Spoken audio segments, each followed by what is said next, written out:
Hey there, it's your boy Foxy, back for more relationship stories. Update. Am I wrong for refusing to sell my horse? Original post. Me 24 female and my boyfriend 26 have been dating for around 9 months. I've been riding horses since around 4 years old when I started taking lessons. When I was then I started helping out this girl at the stable with her horse lady. At 12 she told her she had to sell her due to time and interest, and asked if me and my parents wanted to buy lady. Luckily for me, my parents were able to buy her, and she's been mine ever since. She's my bestest friend and I love her a lot. When I started to date my boyfriend, I was very honest with the fact that my horse takes a lot of time, and he was fine with this.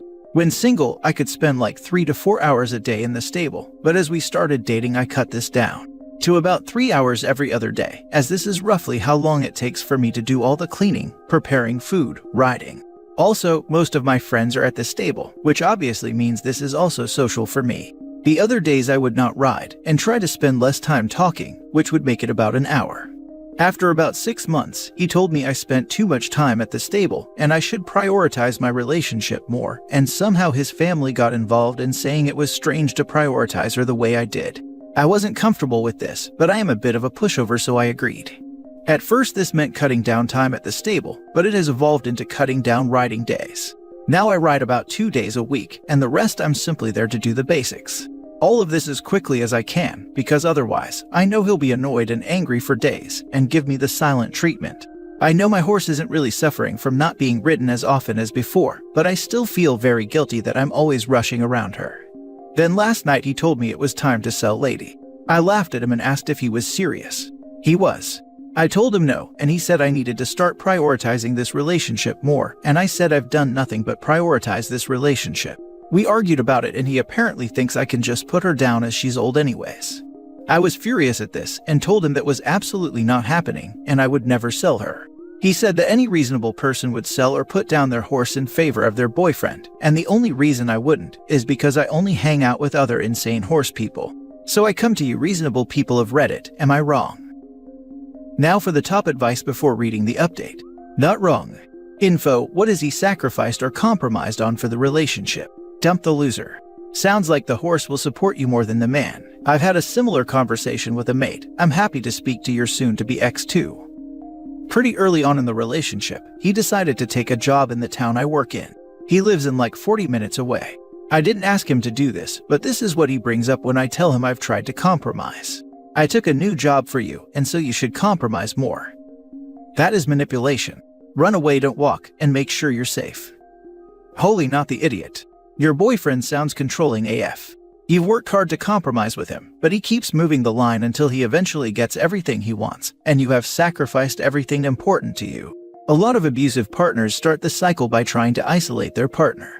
You have a whole support network at the barn, and he wants you to give all that up in addition to your horse, who is like a member of your family to you.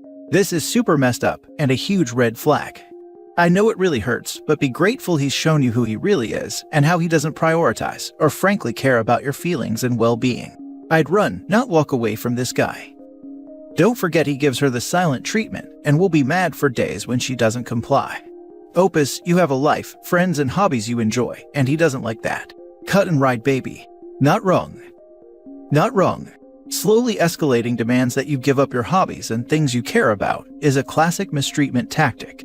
Making you feel guilty about the way you spend your time, especially when you've always spent your time that way, is a classic mistreatment tactic. Trying to force you go get rid of people or animals you care about is a classic mistreatment tactic. I'm starting to sound like a broken record here, but best you get out while that's the only thing broken. These tactics are meant to break your spirit, your will, your confidence, and your self-worth. Those are all far too valuable to allow him to break them.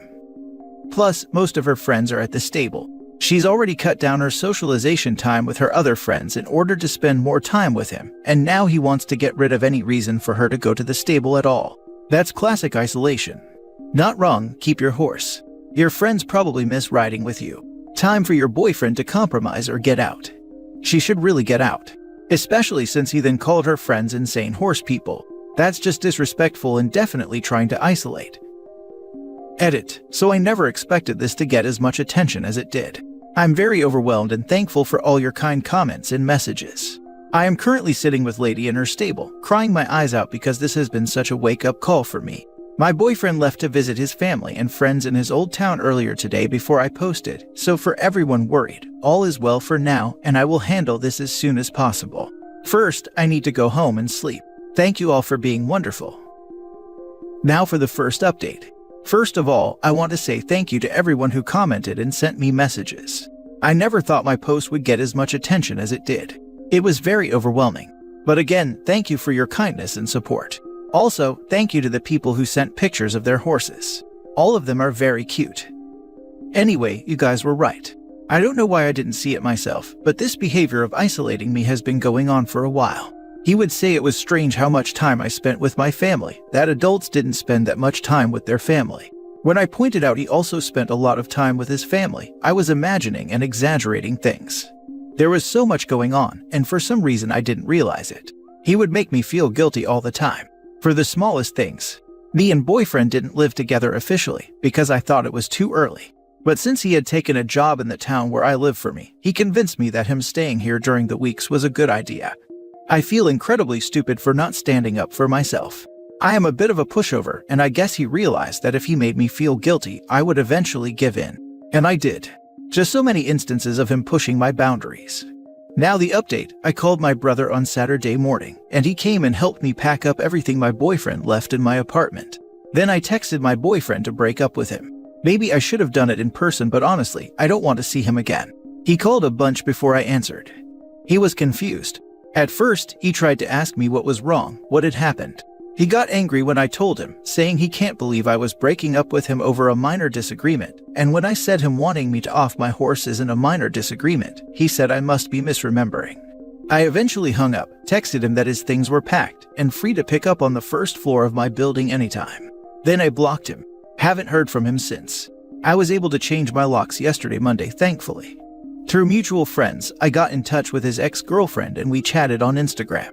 I don't really want to say everything that she told me as it's not my story to tell, but I will say I'm very happy I got out right now this early. Since Friday when I posted, I've spent pretty much all day every day with Lady, my friends and family. I haven't been this happy in months, can't believe it took Reddit to get me here lol.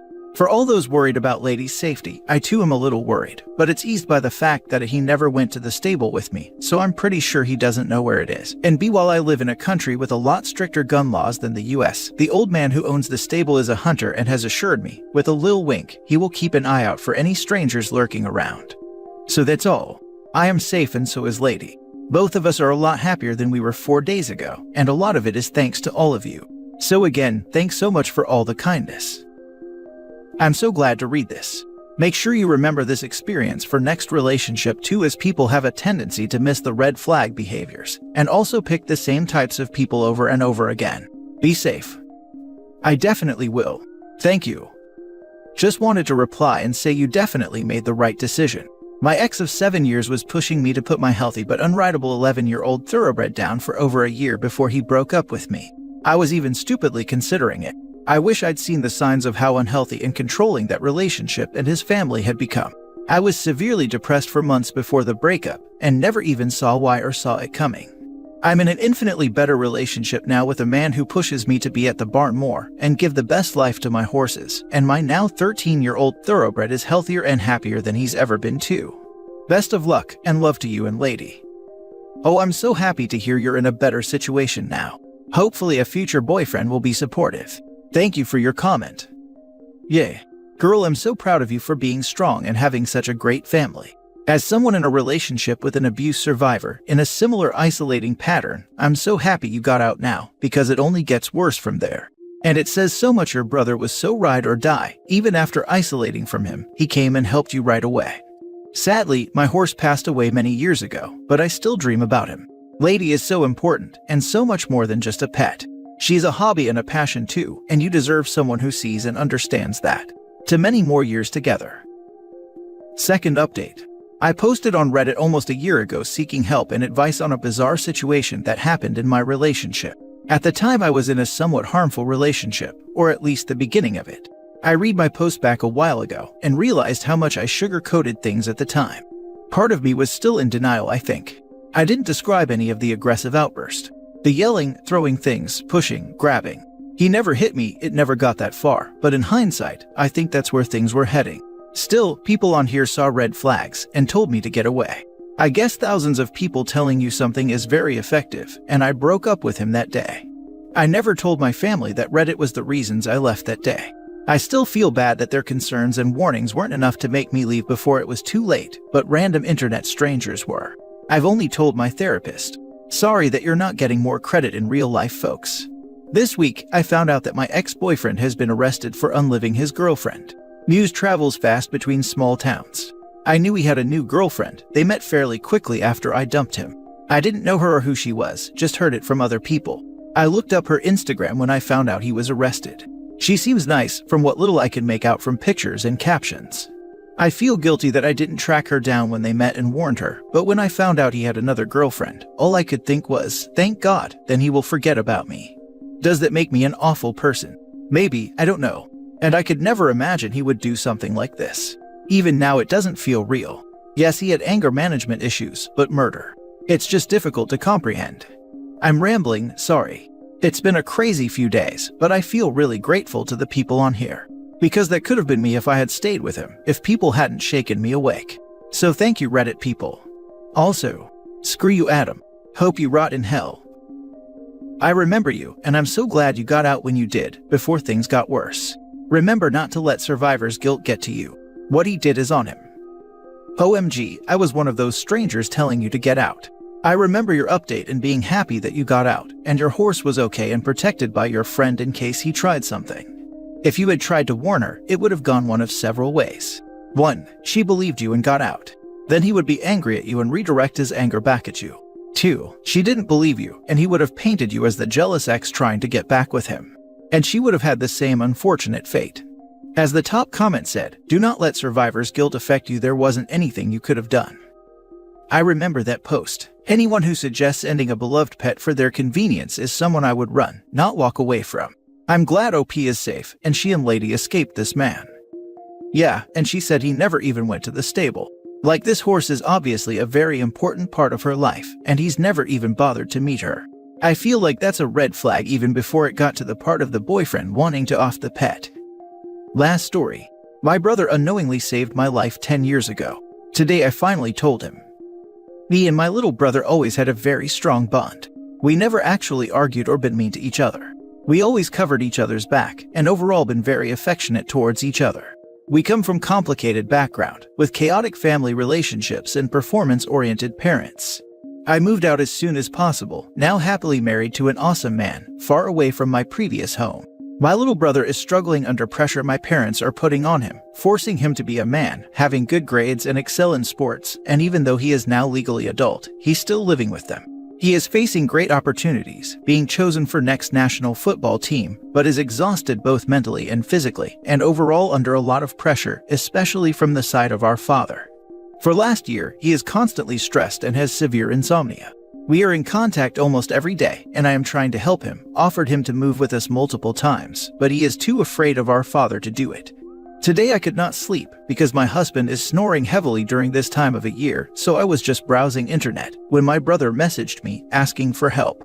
He said that I am the only person he can talk about it, and that he is thinking of some bad things and does not know what to do. He was in very bad state of mind, basically falling apart.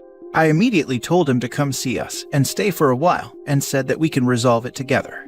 I was so afraid, but also very happy he reached to me and asked for help. He is gentle giant type of guy, being forced to ignore his own needs to perform good enough in the eyes of our parents, with no tolerance for mental health issues. He had several injuries related to sport, some quite severe, problems in school. There is a possibility he would need to repeat whole year and will not be able to make it to final exams. We have been talking for whole night. He said I am his most beloved person and thanked me for being with him. I told him that it is nothing to thank for because he is my little cupcake and I love him no matter what. And then I told him what happened 10 years ago. I was 16 and he was 9. I was not well, battling with undiagnosed mental illness, bullying, and eating disorder. I felt alone, with no support and basically in the same situation as him, but not as strong as him to ask for help. One evening after argument with my father, I decided to end things. I went to my room, sat next to my bed and prepared myself for the next step. Then I heard my brother knocking on door. He asked if I want to play our Pokemon game. We basically pretended to be Pokemon trainers, catching imaginary Pokemons and having fun. I sat there in silence for a while with a razor in my hand. Then he asked again. I put razor back and unlocked the door. I was crying and he was confused because I was smiling the same time. He told me that he will let me choose my Pokemon first to cheer me up. I hugged him and cried like an idiot, then we played together. Today I told him that he saved my life, even though he did not know about it back then. And we both cried. After this, we agreed on getting him immediate medical and psychological help, not telling anyone except my husband, who is incredibly kind and supportive. Then we will arrange things so he can stay with us for a while. Sorry for being sentimental, I just needed to tell anyone that there is no weakness in asking for help. It is very brave. I think that sometimes one just needs to play Pokemon games. It can change so many things. My brother did the same for me when we were 15 and 8. I was in the bathroom about to do the unthinkable, and he knocked on the door. He asked, "Can you make us some meatball soup when you're done?" And it hit me in that second, if I am not around, nobody will take care of him. The most important person in my life would have nobody on his side. Our parents were in art useless, and he can't fend for himself. I got his name tattooed on my arm last Friday, so that whenever I'm feeling like I need to end things, I have the reminder of why I live. Despite him being 17 now and is close to adulthood, we still need each other. My older brother left his 7-year awful relationship and came back in my sister's and I's lives, having to come back home with our parents. My sister was also going through a horrible relationship, as the three of us were all raised with very minimal emotional and mental support from parents who believed that you have house, food, and water. What else do you need? One day my brother came home early from work and found my sister sitting alone at the table with a bottle of pills ready to end herself and basically thinking about it alone at the dining table.